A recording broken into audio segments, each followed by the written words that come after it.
3 দিনের মধ্যে এখানে চলে যেতে হবে। হ্যাঁ, শুনে দিকে এদিকে আমার কথাটা শুন, যেটা কইতেছি তোর ভালো লাগে কইতেছি। তুই যদি বস ম্যাজিস্ট্রেট এসে জরিমানা করবো। ভাইয়ের কথা শুন, আমি হচ্ছে ব্যবস্থা করে দেই জেলা পরিষদের মার্কেটে, তোরা দেখবি বাজারটা আমি জনপ্রিয় করাই দিই। তুই বেচা কিনা নয় আমার কাছে আইস।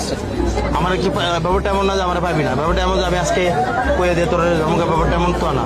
তুই আসলে বুঝতেছে না, এটা আমি দেখবো, এটা আমি আমার একটু হেল্প করতো না। তোরা যদি হেল্প না করো আমি কই যাবো, তোরা যদি হেল্প না করো সেখানে হচ্ছে তোর মুরব্বীরা তো হেল্প করে না। মানে তোরা যদি হেল্প করো আমি কইলাম তো আমি তোর দায়িত্ব নিতেছি।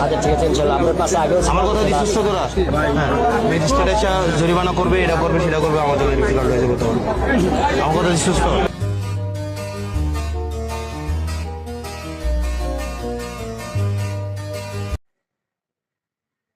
এমপি কাকে বলে শিখেন।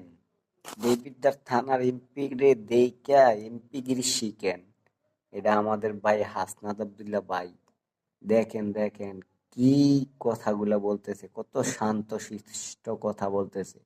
হ্যাঁ টিকা দেইকা ওর বাংলাদেশ এমপিগিরি শিখেন, এমপি ওয়ালারা। এটা হচ্ছে এমপি, এমপি হ্যাঁ রে বলে এমপি। এমনি এমনি ফাঁস করাইছি না হ্যাঁ রে। হ্যাঁ আসার ব্যাপারে হ্যারে ফাঁস করানো হয়েছে, ঠিক আছে? হ্যাঁ আসার ব্যাপারে হ্যারে ফাঁস করানো হয়েছে। আপনারা তো ধান্দায় থাকেন, হ্যাঁ ধান্দায় থাকে না। হ্যাঁ আমাদের সততা এসপি, সততার এমপি, ঠিক আছে ভাইয়ারা? ভিডিওটা দেখেন, একটা লাইক, একটা শেয়ার, একটা কমেন্ট করে যাবেন।